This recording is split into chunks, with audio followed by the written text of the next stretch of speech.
GTAC, G for Genius. Welcome back, everyone. In this lecture, we will cover the fundamentals or theoretical aspects of this course. Alright, as you can see on the screen, it's an illustrative image, isn't it?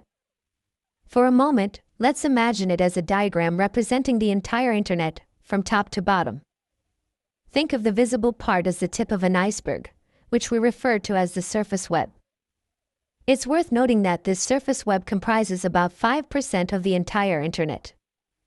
Imagine ourselves on the surface of the water, for instance. Now let's discuss the concept of the deep web.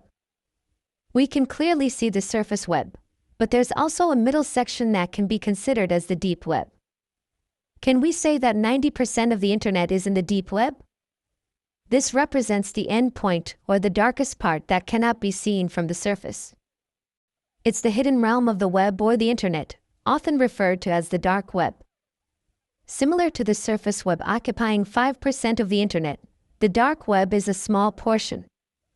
The visible part we discussed earlier represents the easily accessible portion of the internet. By invisible, I mean it's readily accessible through popular browsers like Chrome, Mozilla Firefox, Safari, and others. We can find well-known websites such as Amazon, YouTube, Wikipedia, and even Facebook on the surface web. Now let's delve into the deeper layers, known as the deep web. The deep web consists of unindexed content. In other words, it's not searchable using conventional browsers like Google. It includes content behind paywalls or requiring login credentials. Additionally, it encompasses any data deliberately blocked from web crawlers, such as medical records, fee-based content, membership websites, and confidential corporate web pages. In short, the deep web cannot be directly accessed and can be seen as a locked part of the internet. Before we move on to the dark web, let's use a Netflix subscription as an analogy. When you visit the Netflix website, you are on the surface web. However, upon purchasing a subscription, you are provided with login details that grant you access to the data located deeper within the service. Now let's shift our focus to the dark web. The dark web can be seen as a subset of the deep web intentionally hidden. Accessing the dark web requires the use of specific browsers, though its exact size remains unknown. Estimates suggest it accounts for approximately 5% of the total internet. Having learned briefly about the dark web, a question arises: why do we need to understand the issues related to the surface web? There are several points to consider in response to this question. First and foremost, to comprehend the significance of the dark web, let's briefly discuss the history of ARPANET. ARPANET, the Advanced Research Projects Agency Network, was developed in the early 1960s to facilitate communication between computers. During the Cold War, it was primarily utilized by the government for security purposes, with anonymity being a crucial aspect. By the late 1990s, it became accessible to the public and gained interest due to its anonymity.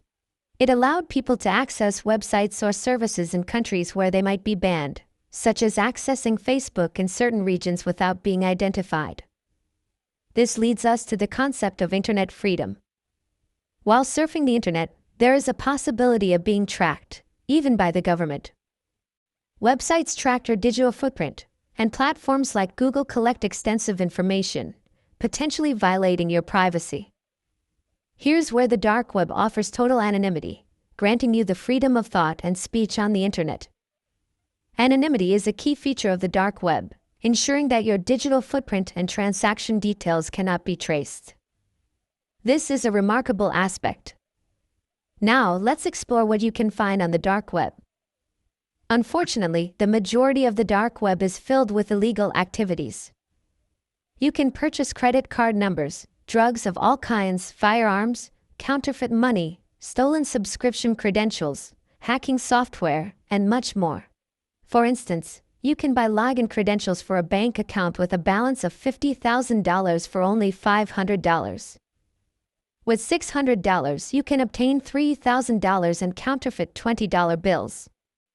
There are even offers like 7 prepaid debit cards or PayPal accounts, each with a balance of $2,500, available for $500 for a lifetime. Premium Netflix accounts are being sold for $6. You can even hire hackers to conduct computer attacks on your behalf. Additionally, you can purchase fake identity cards like passports to assume a completely new and unique identity. However, it's important to note that most service providers on the dark web are scammers, and it is strongly advised not to engage with such activities. Moreover, I must emphasize that this information is solely for educational purposes, and I do not recommend anyone to search for or engage in these types of services. On a positive note, not everything on the dark web is illegal.